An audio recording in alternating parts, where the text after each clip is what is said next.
Hello? Hello. Yes, hello. Hi, Shazad, hi, it's Baljit. Oh, hi, Bali. You're a difficult lady to get a hold of. Yeah, I'm really sorry about that. I'm in between mental health act assessments, and as it speaks, I'm in between one now at the moment, but I'm conscious it's getting on to 5 o'clock and I'm going to be delayed in ringing you, so I thought I'd take 10 minutes out just to give you a quick call. Oh, okay, all right. Did you call earlier on? I didn't know. Okay, It's the first opportunity I've got, in all honesty. Okay, all right. Well, I did get a private call number. I thought it was yourself, but it must have been somebody else. But anyway, I mean, obviously, the purpose of me calling is that that I normally liaise with Fungi, but he's not worked today, is he? Fungai's off sick at the moment. Do you know when he's back? On Monday. Do you know when he's back? I believe from my colleagues he is back on Monday. Oh, okay, all right, okay. Now, obviously, I've been asking him to find out about my brother's money situation, and obviously, he's been saying I'm going to speak to you.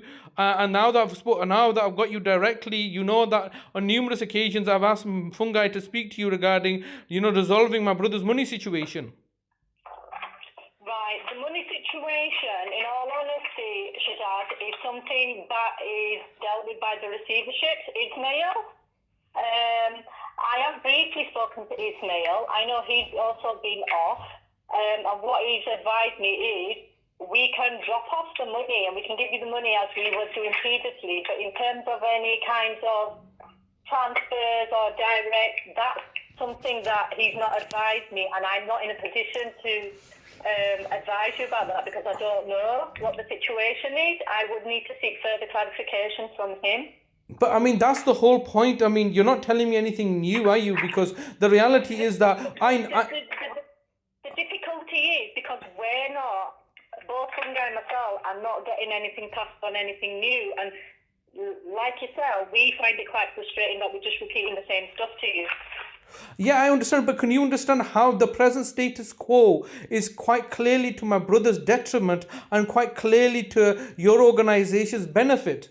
Because obviously you've created this situation and now you're sitting back and allowing things to happen to deteriorate, so eventually you can come and take charge. And that's why I feel kind of aggrieved that obviously the reality is that you should not be in this position. My brother does not lack mental capacity. He's got, we're not even in your city anymore, and the fact that we're having to beg you in essence to just discharge us so we can move on, you're basically holding us hostage. Now, I don't mean you personally, Miss Nota. I appreciate that you're just trying to do your job, but the reality is that nobody else is willing to speak to me or give me any clarity of understanding, or speak to us directly. You know that Vicina Brown is not willing to speak to me, considering that I've sent emails. Everybody else is basically just sitting on the fence in essence and waiting for a disaster to happen, and then therefore I can be scapegoated and everybody else can come in and say, look, we're doing our professional duty, when quite clearly that's not happened. Now, in relation to my brother's money, I was speaking to Mr. Mullah beforehand. And then Mr. Muller told me that, the legal have told him not to speak to me. And the only person that I can speak to is yourself or Fungi.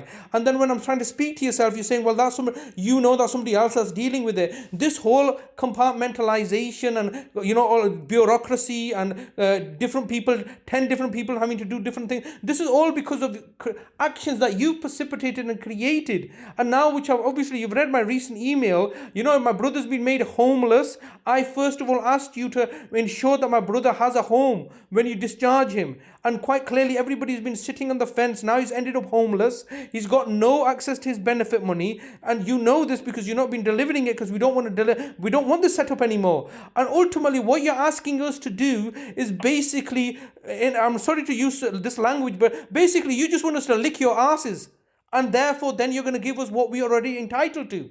All right, my brother's already entitled to these benefits. The local authority should not have control of his benefit. It's like this. No wonder he's been angry and swearing at you. And now all of a sudden the local authority are looking to take further action and sitting back and not doing anything. This is quite clearly, incredulous.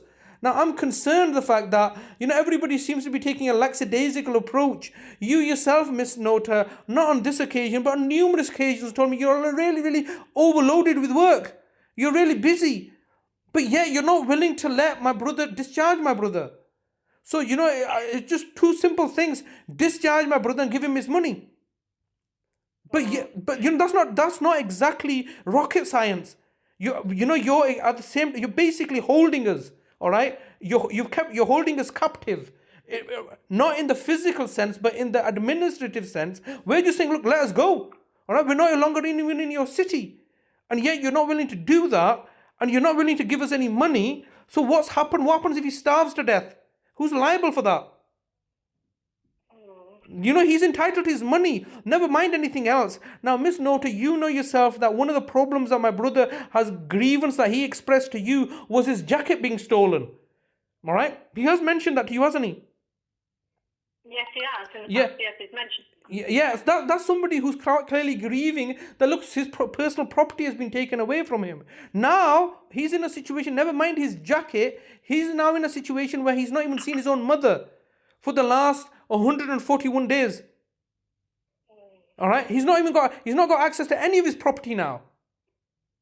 All right, he's got nothing. Never mind his jacket, he's got nothing. Basically, he left with the clothes on his back.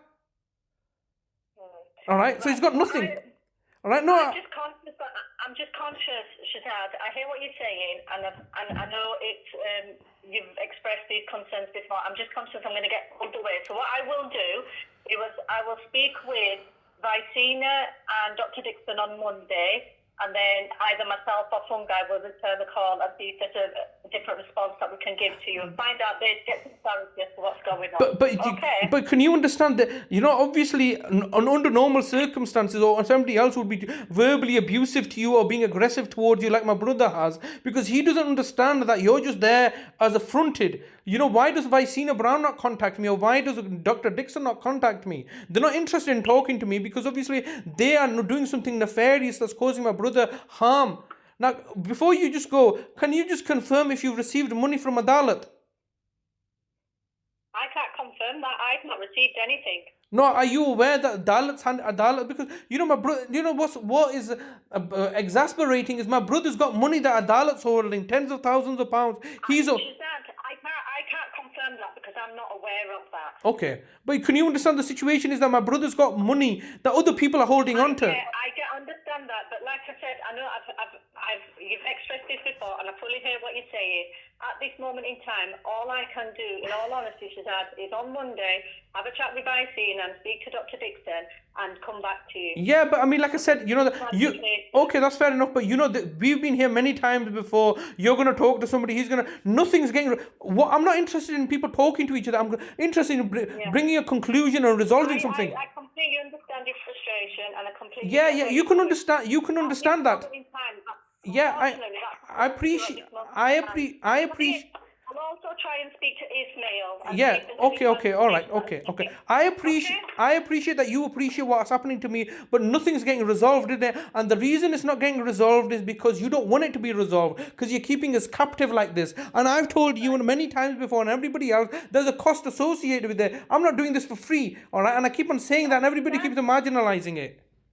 Shazad, I'm really sorry, but we're going round and round. So what I'll do is I'll come back to you on Monday with some more clarification if there is any. Okay? Thank you very much. Okay, thank you. Just going around in circles.